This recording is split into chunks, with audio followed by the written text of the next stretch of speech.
കർത്താവിൽ പ്രിയ സഹോദരങ്ങളെ, കർത്താവിൻ്റെ കൃപയും കരുണയും ഈ ഗ്രൂപ്പിലുള്ള എല്ലാവരുടെ മേലും, എന്നെ കേൾക്കുന്ന എല്ലാ വ്യക്തികളുടെ മേലും, കുടുംബങ്ങളുടെ മേലും ധാരാളമായി ഉണ്ടാകട്ടെ എന്ന പ്രാർത്ഥനയോടെ ഇന്നത്തെ ക്ലാസ് ആരംഭിക്കാം. ഇന്ന് നമ്മൾ പഠിക്കുന്നത് വിശുദ്ധ മർക്കോസ് എഴുതിയ സുവിശേഷം 8-ാം അധ്യായമാണ്. ഈ അധ്യായത്തിൽ പ്രധാനമായും നമ്മൾ എന്തൊക്കെയാണ് പഠിക്കുന്നതെന്ന് നോക്കാം. 1. കർത്താവ് 4000 പേർക്ക് ഭക്ഷണം നൽകുന്നു.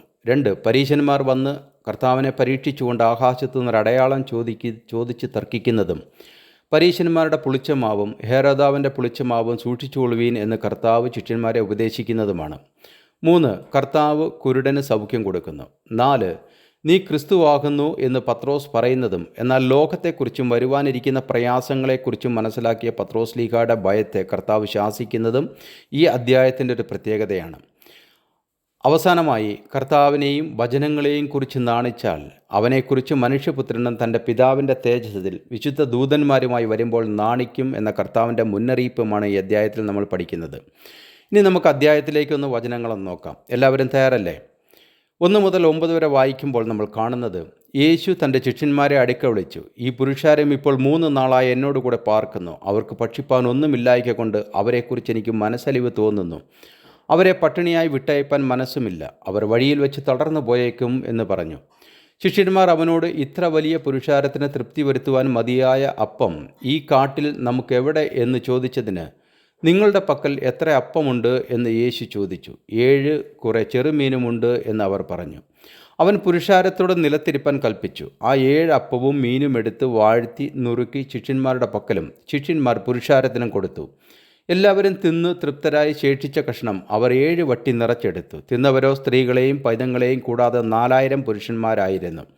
വിശുദ്ധ മർക്കോസ് 6 നമ്മൾ പഠിച്ചത് എല്ലാവരെയും പച്ചപ്പുല്ലിൽ പന്തിയായി ഇരുത്തുവാൻ കൽപ്പിച്ചു. അതായത് അന്ന് അവർ നിന്നിരുന്ന സ്ഥലം പച്ചപ്പുല്ല് നിറഞ്ഞ സ്ഥലമായിരുന്നു എന്ന് വ്യക്തമാണ്. 5 അപ്പവും 2 മീനും കർത്താവ് എടുത്ത് വാഴ്ത്തി നുറുക്കി തൻ്റെ ശിഷ്യന്മാർക്ക് കൊടുക്കുകയും ശിഷ്യന്മാർ അത് ജനത്തിന് കൊടുത്ത് അവർ ഭക്ഷിച്ച് തീർന്ന ശേഷം 12 കൊട്ട നിറച്ചെടുത്തു എന്നാണ്. ഇപ്പോൾ ശിഷ്യന്മാർ പറയുന്നത് അവരുടെ പക്കൽ 7 അപ്പവും കുറെ ചെറുമീനും ഉണ്ടെന്നാണ്. അതായത് എത്ര മീനുണ്ടെന്ന് പറയുന്നില്ല, കുറച്ച് ചെറുമീനുകൾ ഉണ്ടെന്നാണ് പറഞ്ഞത്. നമ്മൾ ശ്രദ്ധിക്കേണ്ട മറ്റൊരു കാര്യം എന്തെന്ന് ചോദിച്ചാൽ, കർത്താവ് പുരുഷാരത്തോട് നിലത്തിരിപ്പാൻ കൽപ്പിച്ചു. അതായത് ഇപ്പോൾ അവർ നിൽക്കുന്ന സ്ഥലം പുല്ലുപോലുമില്ലാത്ത മരുഭൂമിയാണെന്ന് വ്യക്തമാണ്, അല്ലേ?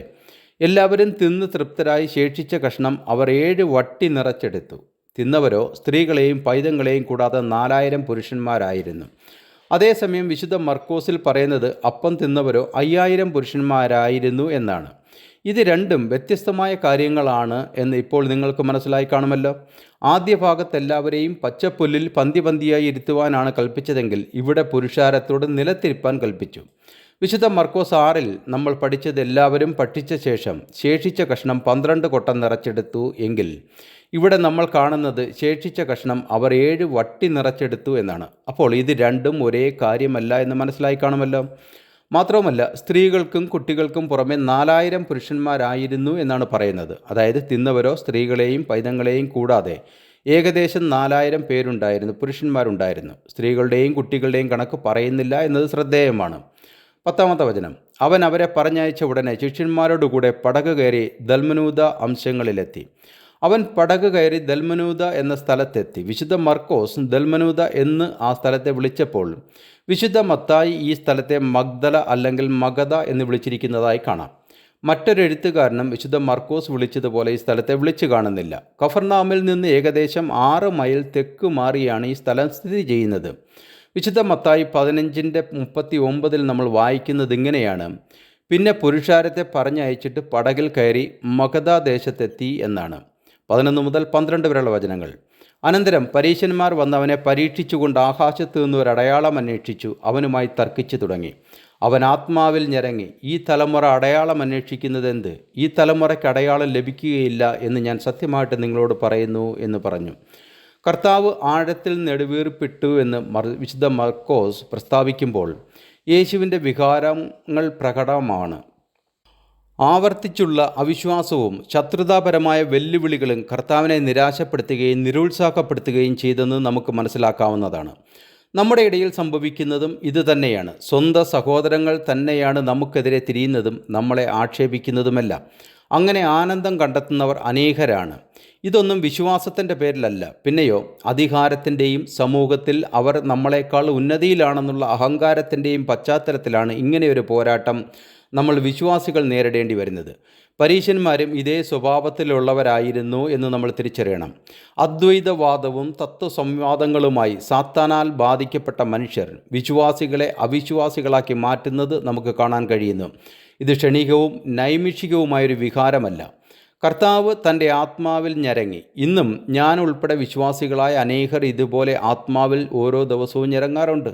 നമ്മളും ഇതേ അവസ്ഥയിലൂടെ കടന്നു പോകുന്നതെന്ന് ഓരോരുത്തരും തിരിച്ചറിയേണ്ടതുണ്ട്.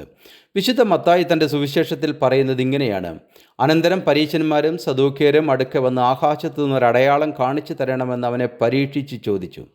അവരോട് അവൻ ഉത്തരം പറഞ്ഞത്, സന്ധ്യാസമയത്ത് ആകാശം ചുവന്ന് കണ്ടാൽ നല്ല തെളിവാകുമെന്നും രാവിലെ ആകാശം മൂടി ചുവന്ന് കണ്ടാൽ ഇന്ന് മഴക്കോൾ ഉണ്ടാക്കുമെന്നും നിങ്ങൾ പറയുന്നു. ആകാശത്തിൻ്റെ ഭാവം വിവേചിപ്പാൻ നിങ്ങൾ അറിയുന്നു, എന്നാൽ കാലലക്ഷണങ്ങളെ വിവേചിപ്പാൻ കഴിയുകയില്ലയോ?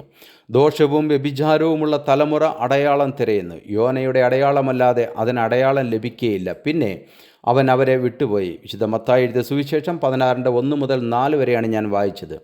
ഇന്ന് വിശ്വാസികളായ നമ്മൾ നേരിടുന്ന ഓരോ പ്രശ്നവും നമ്മൾ മറ്റുള്ളവരെ കണ്ണടച്ച് വിശ്വസിക്കുന്നു എന്നതാണ്. ഒടുവിൽ അവരും അവരുടെ തലമുറകളുമാണ് ഇവരുടെ ചതിക്കുഴിയിൽ അകപ്പെടുന്നതെന്ന് തിരിച്ചറിയുമ്പോഴേക്കും സകലവും നഷ്ടമായി കഴിഞ്ഞിരിക്കും എന്നതാണ് സത്യം. ഇന്നത്തെ ക്ലാസ് ഇവിടെ അവസാനിക്കുന്നു. അടുത്ത ക്ലാസ്സിൽ വീണ്ടും കാണുന്നതിനായി കർത്താവായ യേശു ക്രിസ്തു നമ്മെ ഏവരെ അനുഗ്രഹിക്കുമാറാകട്ടെ എന്ന പ്രാർത്ഥനയോടെ ബെഞ്ചമിൻ കോശി.